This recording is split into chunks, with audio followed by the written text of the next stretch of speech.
The chamber was silent. Thousands of beings from across the galaxy sat in perfect stillness, their attention fixed on the ancient creature at the center of the great hall. The Vidian prophet stood alone on the speaking platform, his translucent skin glowing faintly in the dim light. He was old, older than most species in the council could comprehend. His people lived for millennia, and he had seen more cycles of the stars than anyone present could count. The Galactic Council met once every solar cycle in this vast chamber, carved from a single asteroid and suspended in the neutral zone between territories. Representatives from 300 civilized worlds gathered here to discuss trade, resolve disputes, and maintain the fragile peace that held their diverse species together. Today, however, was different. The prophet had requested an emergency session, and no one refused a Vidian prophet. Their visions had saved entire worlds from disaster. Their warnings had prevented wars that would have consumed star systems. The prophet's voice, when he finally spoke, was quiet but carried to every corner of the chamber through translation devices that rendered his words into hundreds of languages simultaneously. "I have seen a new species," he said. "They call themselves humans." A ripple of interest moved through the assembly. New species were always noteworthy.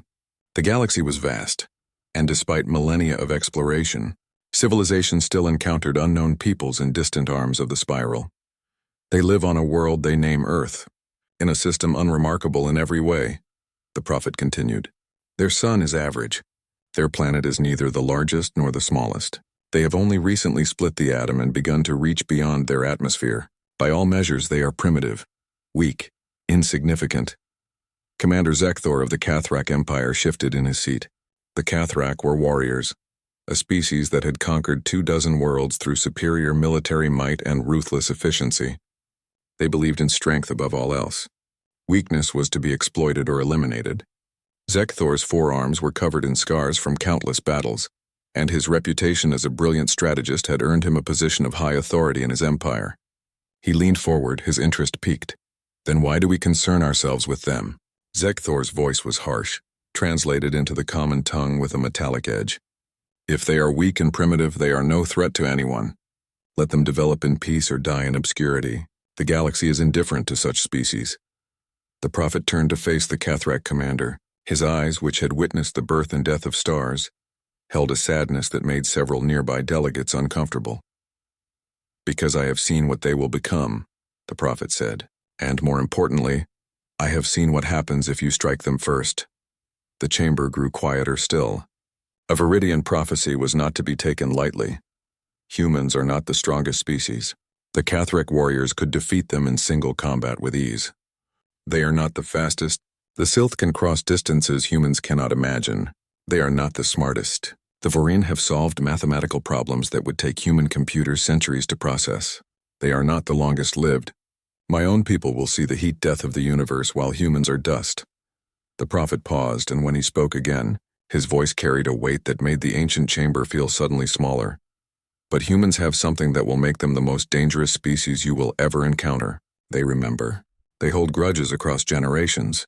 They pass down stories of wrongs committed against their ancestors. And if you harm them first, if you strike them without provocation, they will never stop coming for you. Never. They will pursue you across the galaxy. They will sacrifice everything. They will turn their entire civilization into a weapon pointed at you, and they will not rest until you are destroyed." Zekthor laughed, a sound like rocks grinding together. Several other Cathrack delegates joined him. "With respect, prophet, you speak nonsense," Zekthor said.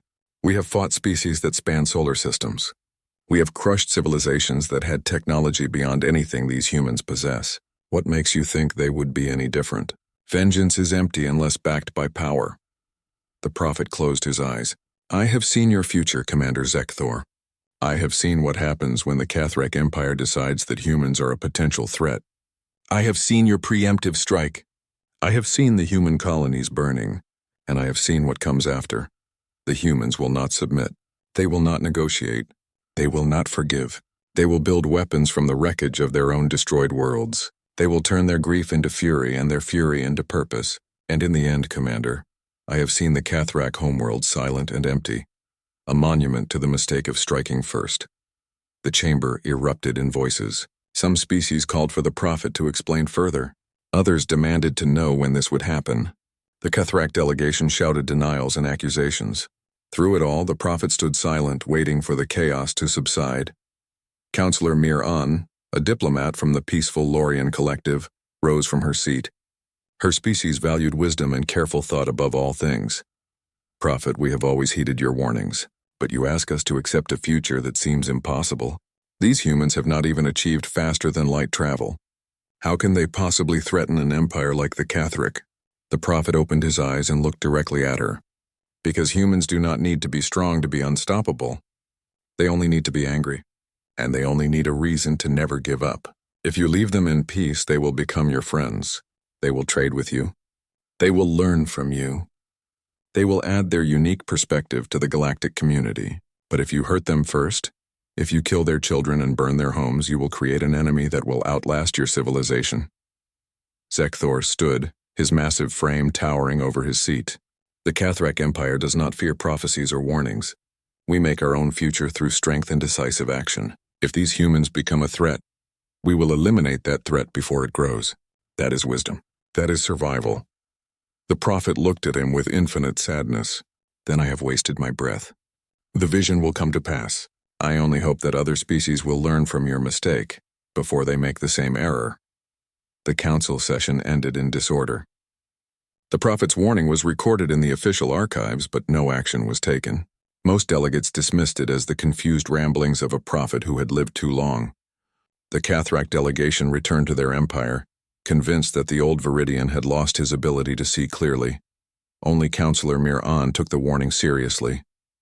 She filed a personal request to monitor humanity's development and to ensure that first contact, when it came, would be peaceful. Her request was noted and forgotten in the bureaucracy of galactic governance. 3 months after the council session, the Vidian prophet died. His last words spoken to his attendants were simple and chilling. I have seen the fall of empires in human eyes. I have seen entire civilizations reduced to dust because someone decided to strike first. I only wish I could have made them understand. The humans are coming, not as conquerors but as friends, unless you make them your enemy. Then they will come anyway and they will never stop. The attendants recorded his words as was tradition with all Vidian prophecies. The recording was filed in the archives of visions, where it would gather dust for 50 years before anyone accessed it again. By then it would be far too late. Across the galaxy, on a small blue planet orbiting an unremarkable yellow star, humanity continued its slow march toward the stars, unaware that their future had already been written in the visions of a dying prophet. Unaware that choices made in distant council chambers would soon seal their fate, and the fate of empires that considered themselves invincible. The prophet had been right about one thing. Humans were patient. They could wait. But when the time came, when someone made the mistake of striking first, they would demonstrate exactly why the prophet had tried so desperately to warn the galaxy. Some lessons, it seemed, could only be learned through tragedy. 50 years had passed since the Vidian prophet's warning. The galaxy had moved on as it always did. Species rose and fell. Trade routes shifted. Minor conflicts flared and died. The council continued its meetings, discussing matters of commerce and diplomacy with the same careful attention it had always shown. The prophecy about humans was rarely mentioned, and when it was, most dismissed it as one of the few times a Vidian had been wrong. Humanity, in those 50 years, had achieved what many species took centuries to accomplish. They had built stations that orbited their homeworld. They had walked on their moon. They had sent probes to the outer reaches of their solar system. And finally, through a combination of brilliant mathematics and reckless determination, they had cracked the secret of faster-than-light travel. The first human colony ship, carrying 20,000 pioneers, had departed Earth 47 years after the prophet's death. It traveled to a world they named New Horizon, a planet located 15 light-years from Earth. The world was beautiful, with vast oceans and continents covered in strange vegetation. The air was breathable. The temperature was mild. It was everything humanity had hoped for when they looked to the stars. The colony grew rapidly. Within 20 years, New Horizon hosted 4 million people. They built cities that gleamed in the light of their new sun. They established farms that fed the growing population. Children were born who had never seen Earth, who knew only the red-tinted sky of their adopted home. These children grew up hearing stories about humanity's birth world. But New Horizon was their reality, their future. Humanity had also made first contact with other species. A human exploration vessel had encountered a Lorian trading ship at the edge of mapped space. The meeting had been peaceful, full of wonder on both sides. The humans were amazed to discover they were not alone in the universe. The Lorians were charmed by humanity's enthusiasm and curiosity. Trade agreements were established. Cultural exchanges were planned. Humanity began to take its first careful steps into the galactic community. But not all species viewed humanity's arrival with pleasure. Commander Zekthor, now Supreme Commander of the Cathrack military forces, watched humanity's expansion with growing concern. In 50 years, they had gone from primitives bound to a single world to a spacefaring civilization with colonies and trade agreements. Their rate of advancement was unusual, alarming even. Zekthor called a meeting of the Cathrack High Command in the war room of the Imperial Fortress. The massive chamber was lined with holographic displays showing the territories of the Cathrack Empire and the positions of their fleets. Dozens of military leaders gathered, their attention focused on the human territories displayed in the center of the room. "The humans grow too quickly," Zekthor began, his voice echoing through the chamber. 50 years ago, they were barely capable of leaving their own planet. Now they have colonies, they have alliances. They are expanding into territories that border our outer regions. If we do nothing, in another 50 years, they will be a significant power. One of his subordinates, a younger commander named Thalkor, spoke up. "Supreme Commander, the humans have shown no aggression toward us. Their interactions with other species have been peaceful. They trade fairly. They honor their agreements. Perhaps they are not a threat." Zekthor turned to face him, his forearms crossed in a gesture of dismissal. "Peace today does not guarantee peace tomorrow. Every empire in this galaxy began as a small, peaceful civilization. The Cathrack themselves were once traders and explorers. Then we learned that the galaxy respects only strength. The humans will learn the same lesson eventually. Better to act now while they are weak, than to wait until they become strong enough to challenge us." Another commander, Rekmal, nodded in agreement. "A demonstration of our power would serve two purposes. It would eliminate the human expansion before it becomes problematic, and it would remind the other species why they defer to Cathrack authority. We have not shown our strength in decades. Some of the younger civilizations have begun to forget." Thalkor tried again, but Supreme Commander, there was a prophecy. The Vidian prophet warned against striking humans first. He said they would never stop seeking revenge. The chamber fell silent. Several commanders shifted uncomfortably. The prophecy was old, but it was remembered. Zekthor's laugh was harsh. "I remember that prophecy. I was there when that ancient fool made his predictions. He said humans would destroy our empire if we struck first. But look at them. They have a handful of colonies and a few dozen ships. We have conquered worlds for 1,000 years. We command fleets that could glass entire planets. One old prophet's confused vision will not dictate Cathrack policy." The decision was made. The Cathrack Empire would launch a demonstration strike against the human colony of New Horizon. It would be quick, overwhelming, and absolute. The message would be clear. The Cathrack Empire tolerated no potential rivals. Other species would see what happened to those who expanded too close to Cathrack space. The humans would be given a simple choice: submit to Cathrack authority or face complete extermination. 3 weeks later, a Cathrack battle fleet emerged from faster-than-light travel at the edge of the New Horizon system. 15 warships, each capable of reducing continents to ash, moved toward the human colony with practiced precision. The fleet commander broadcast a simple message on all human frequencies. "This world now belongs to the Cathrack Empire. All human presence must be eliminated to demonstrate the consequences of unauthorized expansion. You have 1 hour to evacuate." The humans, not understanding what was happening, tried to communicate. They asked for clarification. They requested diplomatic contact. They pleaded for time to evacuate civilians. The Cathrack fleet waited exactly 1 hour as promised. Then they opened fire. The bombardment lasted 6 hours. Cathrack plasma weapons struck the surface of New Horizon in carefully calculated patterns. Cities disappeared in flashes of light. The oceans boiled where the weapons struck. The atmosphere caught fire in places, creating firestorms that consumed everything they touched. The humans had no meaningful defenses. A few civilian ships attempted to flee, and most were destroyed. The Cathrack fleet was thorough, methodical, professional. When it was over, New Horizon was a dead world. 4,200,000 humans had lived there. Now only ash and ruins remained. The Cathrack fleet departed, their mission accomplished. They left behind one human transport ship that had managed to escape into faster-than-light space. The fleet commander allowed it to go deliberately. Someone needed to carry the message back to Earth. The transport ship, carrying 300 survivors, arrived at Earth 4 days later. The recordings it brought were shown on every human world, every station, every settlement. Billions of humans watched in silence as their colony burned. They saw children's hospitals exploding. They saw entire cities reduced to glass. They saw the moment when the atmosphere itself seemed to scream. The Cathrack message followed.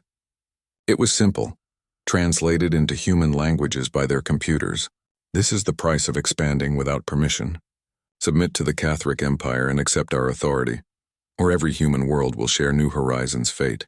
You have 1 standard week to respond. The human government went silent. For 72 hours, not a single transmission came from Earth or any human territory. The galaxy watched and waited. Most species assumed the humans would submit. It was the logical choice. The alternative was extinction. On the 4th day, a transmission broadcast from Earth on all frequencies in all known galactic languages. It was brief. It was spoken by an elderly human woman, the Secretary General of the United Earth Government. Her voice was calm, but her eyes held something that made several alien observers deeply uncomfortable. To the Cathrack Empire, and to all species who are watching, you have killed 4 million of our people without provocation or warning. You have destroyed a world that we built with our own hands. You have murdered our children in their schools and our elderly in their homes. You did this to demonstrate your power and to make us submit to your authority. She paused, and in that pause something fundamental shifted in the galaxy. We decline. We will not submit to the Cathrack Empire. We will not bow to those who murder innocents. We will not forget what you have done. You wanted to demonstrate your power. You have succeeded. You have shown us exactly what you are. Another pause. When she spoke again, her voice carried across light years with perfect clarity. You have 1 week to evacuate your border territories and withdraw your fleets. You have 1 week to prepare your defenses, because we are coming. Not to negotiate, not to trade, not to plead for peace. We are coming to ensure that what you did to New Horizon never happens to anyone else. We are coming to teach you what humans are capable of when you give us no choice but war. The transmission ended with a final statement. That would be repeated across the galaxy for decades to, come and try to make us submit. We dare you. In the Cathrack Imperial Fortress, Supreme Commander Zekthor watched the transmission with growing anger. The humans dared to threaten the Cathrack Empire, these primitives who had just lost their only colony. He called his commanders together once more. Prepare the fleets. We will finish what we started. Earth will burn next, and then every human settlement in the galaxy. They will learn. The Cathrack fleet arrived at Earth 3 weeks after the Human Declaration. They expected to find a world in panic, preparing for desperate last-ditch defenses or broadcasting final pleas for mercy. Instead, they found nothing. The orbital stations were empty. The defensive satellites were abandoned. The moon base showed no signs of life. Earth cities still glowed in the night, but no communications came from the surface. No ships rose to meet them. The humans had simply vanished. Supreme Commander Zekthor stood on the bridge of his flagship, staring at the blue-green world below. Something was wrong. This silence was not natural. Species facing extinction did not simply disappear. They fought. They begged. They tried to negotiate. They did not go quiet. Send reconnaissance teams to the surface, he ordered. Scan for human presence. Find out where they went. The teams found abandoned cities, empty schools, silent hospitals. The humans had evacuated their homeworld in a matter of weeks. Taking everything of value with them, they had disappeared into the depths of space, retreating to locations unknown.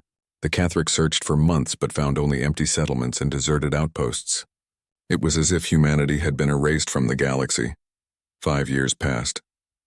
The Cathrack Empire grew complacent. The human threat had been neutralized, or so they believed. A few scouts reported possible human activity in uncharted regions, but these reports were dismissed. Humans were primitive refugees, scattered and broken. They posed no danger. Then the attacks began. A Cathrack supply convoy traveling through a remote system simply disappeared. No distress calls, no debris. 20 ships carrying critical resources, gone as if they had never existed. The Cathrack sent a battle group to investigate. That battle group also vanished. More incidents followed. Mining colonies on the outer edges of Cathrack territory went silent. Communications arrays were destroyed by unknown attackers. Trade routes became dangerous, then impossible. The Cathrack military responded with overwhelming force, sending entire fleets to hunt down the raiders. But the raiders never stood and fought. They struck from nowhere, inflicted damage, and disappeared before the Cathrack could respond. It took the Cathrack 2 years to confirm what they already suspected. The humans were back. They had spent 5 years in hiding, and they had not been idle. They had built ships, thousands of them, using designs that incorporated technology stolen from the Cathrack and improved upon. They had trained armies of soldiers who knew nothing but war. They had transformed their entire civilization into a weapon pointed at the Cathrack Empire. The war that followed defied all Cathrack expectations. Humans did not fight like any species the Cathrack had encountered. They did not value territory or resources. They did not seek to conquer. They sought only to destroy. Every battle was a calculated strike designed to inflict maximum damage. Every encounter left Cathrack forces weakened and demoralized. Human tactics were ruthless and creative. They used kinetic weapons, simple chunks of matter accelerated to near light speed that could devastate entire fleets. They employed biological weapons tailored to Cathrack physiology, diseases that spread through Cathrack populations before anyone realized they were under attack. They launched cyber attacks that disabled Cathrack systems and turned their own weapons against them. They conducted psychological operations, broadcasting footage of New Horizons' destruction on every Cathrack world, ensuring that every Cathrack citizen knew why the humans were coming. The galaxy watched in horror. Other species had always feared the Cathrack Empire, but they had never seen the Cathrack truly challenged. Now they witnessed something unprecedented. The humans were not winning every battle. They lost ships. They lost soldiers. They suffered defeats that would have broken other civilizations. But they kept coming, always. No matter how many times the Cathrack pushed them back, the humans returned stronger and more determined. Counselor Mir-An attempted to mediate. She contacted both sides, pleading for negotiations. The Cathrack, for the first time in their history, indicated they might be willing to discuss peace terms. The humans refused. Their response, delivered by the same elderly woman who had made the original declaration, was chillingly simple. You killed our children. 4,200,000 people who had never done anything to harm you. You burned them because you wanted to demonstrate your power. Now we are demonstrating ours. There will be no negotiation. There will be no surrender. There will be no forgiveness. We will keep coming until your empire is dust. That is not a threat. That is a promise. The war ground on. Years became decades. A generation of humans grew up knowing nothing but warfare. They learned Cathrack tactics. They studied Cathrack weaknesses. They adapted and evolved their strategies with terrifying speed. For every advantage the Cathrack possessed, the humans found a counter. For every weapon the Cathrack deployed, the humans developed a defense and then turned that weapon against its creators. Supreme Commander Zekthor, now old by Cathrack standards, watched his empire crumble. Territory was lost. Colonies were abandoned. Allied species broke their treaties with the Cathrack, afraid of becoming targets of human vengeance. The Cathrack military, once the most feared force in the galaxy, was stretched thin trying to defend against attacks that came from every direction. What disturbed Zekthor most was not the human military capability. It was their absolute refusal to stop. Captured human soldiers would not surrender even when facing certain death. Some chose suicide over capture.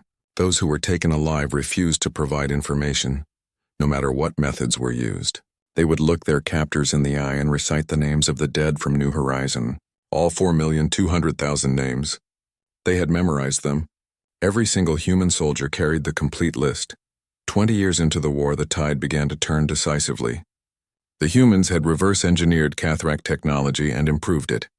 Their ships were now faster, their weapons more powerful, their defenses stronger. More importantly, other species had begun providing covert assistance to the humans, not out of love for humanity, but out of fear that if the Cathrack won, their own species might be next. The Lorians provided intelligence about Cathrack fleet movements. The Vidians shared their computational technology, allowing humans to process vast amounts of tactical data. The Sylph, whose territories bordered Cathrack space, allowed human ships to use their systems as staging areas. No one formally allied with the humans, but everyone quietly helped them. The Cathrack Empire had ruled through fear for too long. Now that fear was turning against them, the Cathrack attempted one final, desperate strategy. They offered complete surrender. They would withdraw from all conquered territories. They would pay reparations. They would submit to any terms the humans demanded. The offer was broadcast across the galaxy, a public admission of defeat from an empire that had never known defeat. The human response was delivered not through diplomatic channels, but through action. Human fleets broadcast a single message as they continued their advance into Cathrack territory. The message was footage from New Horizon. The burning cities, the dying children, the moment when an entire world screamed. It played on every screen in Cathrack space over and over, ensuring that every Cathrack citizen understood what their empire had done, ensuring they understood why forgiveness was not possible. Zekthor, watching his civilization collapse around him, finally understood the magnitude of his mistake. He accessed the Galactic Council archives and retrieved the old Vidian prophecy. He watched the ancient prophets speak, heard the warning he had dismissed 50 years earlier. The prophet's words echoed in his mind. If you strike first, they will never stop coming for you. The prophet had been right, absolutely terrifyingly right. The humans had not been the strongest or the fastest or the smartest, but they had been something far more dangerous. They had been patient. They had been willing to sacrifice everything. They had been utterly incapable of forgetting. 30 years after New Horizon, human fleets began the final assault on the Cathrack homeworld. Zekthor stood on the command deck, watching the displays as hundreds of human ships emerged from faster-than-light space. They came in perfect formation, disciplined and professional. They had learned everything the Cathrack could teach about warfare, and they had surpassed their teachers. The fleet commander, a human named Admiral Chen, broadcast a message to the Cathrack homeworld. Her voice was calm, almost gentle, but carried an undertone of absolute finality. Supreme Commander Zekthor, you once sent a fleet to destroy our world. You killed millions of innocents to demonstrate your power. Now we have come to your world. Not to demonstrate power, not to prove anything. We have come because you gave us no choice. You taught us that the galaxy respects only strength. You taught us that mercy is weakness. You taught us that the strong survive by eliminating threats before they grow. She paused, and in that pause, Zekthor felt something he had not experienced since he was young. Fear. We learned your lessons well, but we will not repeat your mistakes. Your homeworld will not burn. Your people will not die. Instead, you will live. You will live and remember what happens when someone makes the mistake of striking. The human occupation of the Cathrack homeworld lasted 15 years. During that time, humanity demonstrated a restraint that shocked the galactic community. They did not enslave the Cathrack population. They did not loot their resources. They did not impose harsh governance or demand tribute. Instead, they did something far more effective. They taught. Every Cathrack child attended mandatory education programs where they learned about New Horizon. They saw the recordings. They heard the testimonies of the few survivors. They were taught the names of the dead. They learned why the war had happened and what their empire had done to provoke it. The goal was not to humiliate, but to ensure understanding. The Cathrack needed to know on a fundamental level the consequences of their actions. The Cathrack military was disbanded. Their warships were decommissioned. Their weapons factories were converted to produce civilian goods. The empire that had once controlled dozens of worlds was reduced to its homeworld and 3 nearby colonies. The Cathrack were not destroyed, but they were fundamentally changed. A warrior culture was forced to become something else entirely. Supreme Commander Zekthor was not executed, though many humans demanded it. Instead, he was put on trial before the Galactic Council. The proceedings lasted for months. Evidence was presented. Witnesses testified. The recordings from New Horizon were played in their entirety. Zekthor was forced to sit and watch what his orders had accomplished. He watched children burning. He watched cities dying. He watched an entire world scream. At the end of the trial, Zekthor was given the opportunity to speak. He was an old warrior by then, his forearms weak, his body failing, but his mind was still sharp, and he understood what was being asked of him. He looked at the assembled representatives of 300 worlds and spoke. I gave the order to destroy New Horizon. I believed it was strategically necessary. I believed humanity posed a potential threat that needed to be eliminated before it grew. I was wrong, not because we lost the war, but because the war should never have happened. We struck first without provocation. We killed innocents to make a point. And we learned too late that some species will never forgive such actions. He paused, and when he continued, his voice carried a weight that made every being in the chamber uncomfortable. There was a Vidian prophet who warned me. He told me that humans would never stop if we struck first. I dismissed his warning as the confused ramblings of an old creature. I was arrogant. I believed that strength alone determined outcomes. I have learned differently. Strength matters, but so does memory. So does determination. So does the willingness to sacrifice everything for justice. Zekthor looked directly at the human delegation. The humans won this war not because they were stronger, though they became strong.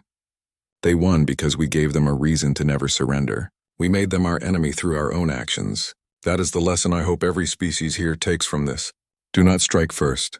Do not kill innocents to demonstrate power, because if you do, you may face an enemy like humanity, and that is something no empire can survive.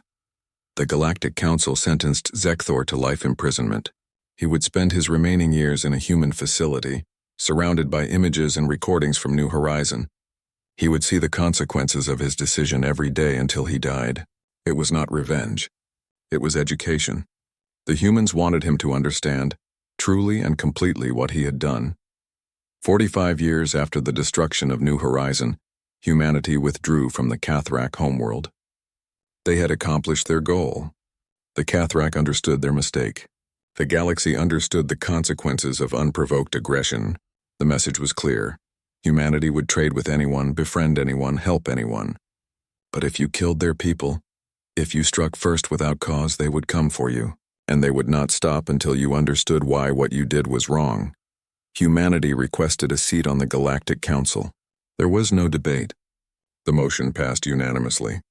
The species that had been considered primitive newcomers 50 years earlier now held one of the most powerful positions in galactic politics. They had earned it through blood and determination. The human representative who took the seat was a young man named Marcus Webb. He was born on Earth during the evacuation, had grown up in the hidden colonies, and had served in the final assault on the Cathrack homeworld. He was a product of the war, shaped by it but not consumed by it. His first act as council representative was to propose new legislation. The New Horizon Protocols, as they came to be called, established strict laws regarding first contact with emerging civilizations. No species could launch preemptive strikes against another species without clear evidence of imminent aggression. Violations would result in immediate sanctions and potential military intervention. The protocols also established protections for young civilizations, ensuring they would have time to develop without fear of destruction from more advanced species. The galaxy accepted the protocols without debate. No one wanted to risk becoming the next Cathrack Empire. No one wanted to face an enemy that would pursue them across decades and light years for justice. The humans had proven something fundamental about themselves. They could be the best friends or the worst enemies any species could have. The choice was entirely up to those who encountered them. Other changes followed. Humanity began sharing their technology, including their improvements to faster-than-light travel. They established trade agreements with species that had helped them during the war. They funded reconstruction projects on worlds damaged by Cathrack aggression. They became in many ways the force for stability that the Cathrack Empire had claimed to be, but never was. But humanity never forgot New Horizon. Every human child learned about it in school. Every military officer studied it as a case study in what happens when someone decides your people are expendable. The names of the 4,200,000 dead were inscribed on a memorial built in orbit around the ruins of the colony world. The memorial was the size of a small moon visible from space, a permanent reminder of the price of aggression. Counselor Mir-On, now ancient even by Lorian standards, visited Earth 50 years after the war. She met with Marcus Webb and several other human leaders. They walked together through museums dedicated to the war, looking at artifacts and recordings, She wept when she saw the memorial listing of names, all 4 million of them displayed in a chamber that took hours to walk through. "The prophet tried to warn us," she said quietly. I was one of the few who took him seriously, and even I did not fully understand what he meant. I thought he was warning about human military capability. But that was not the warning at all, was it? Marcus looked at the names surrounding them, each one a person who had died for no reason beyond demonstrating power. "No," he said. "The prophet understood something about us that we did not fully understand ourselves. We do not fight for territory or resources. We fight for memory, for justice, for the principle that innocents should not be killed to make political points. Once you give us that reason, once you make us your enemy through your own actions, we become inevitable. We will come no matter the cost, no matter how long it takes. Not because we want to, but because we have to. Because if we do not, then their deaths meant nothing." Miran nodded slowly. "The galaxy has learned that lesson. I only wish it had not cost so many lives." "So do we," Marcus replied. "Every human wishes New Horizon had never happened. We would have been your friends. We would have joined the galactic community peacefully, but the Cathrack made a choice, and that choice shaped everything that followed. We did not want to be warriors. We were forced into it. And now we ensure that no other species will face what we faced." The New Horizon protocols held. Decades passed without a major conflict. Species that might once have launched preemptive strikes against potential rivals now found diplomatic solutions. The threat of human intervention was rarely spoken of directly, but it was always present in calculations. No one wanted to test whether humanity would really go to war again over someone else's innocence. No one wanted to find out if the restraint humans had shown with the Cathrack would extend to others. The answer, as it turned out, was yes. When a minor empire attempted to conquer a primitive species 15 years after the Cathrack War, humanity responded immediately. They did not send diplomats. They sent fleets. The conflict lasted 3 weeks. The aggressive empire surrendered and agreed to reparations. The primitive species was protected and given time to develop. The message was reinforced. Humanity would enforce the protocols they had created, regardless of who violated them. 100 years after New Horizon, the Cathrack people held a memorial ceremony of their own. They had been rebuilding their civilization slowly and carefully under human oversight that had gradually decreased as they proved their commitment to peace. Young Cathrack, who had never known the Empire, attended schools alongside other species. They learned about the war not as a glorious conflict, but as a catastrophic mistake that had cost millions of lives on both sides. A Cathrack delegation traveled to the ruins of New Horizon to pay their respects. They were led by a young Cathrack named Talkin, the great-grandson of the commander who had questioned Zekthor's original decision. Falcon stood on the surface of the dead world, looking at the glass that, 200 years after New Horizon, the galaxy had transformed in ways that few could have predicted. The human species, once unknown beyond their own solar system, now held positions of influence and respect throughout the known worlds. Their technology was sought after. Their diplomatic skills were renowned. Their military forces served primarily as peacekeepers, responding to conflicts and protecting emerging civilizations from exploitation. The Galactic Council chambers had expanded to accommodate new members. Dozens of species that had been primitive or isolated when humans first achieved faster-than-light travel now sat alongside established civilizations. The New Horizon protocols had protected them, given them time to develop, and welcomed them into the galactic community when they were ready. Many of these species knew humanity only as protectors and allies.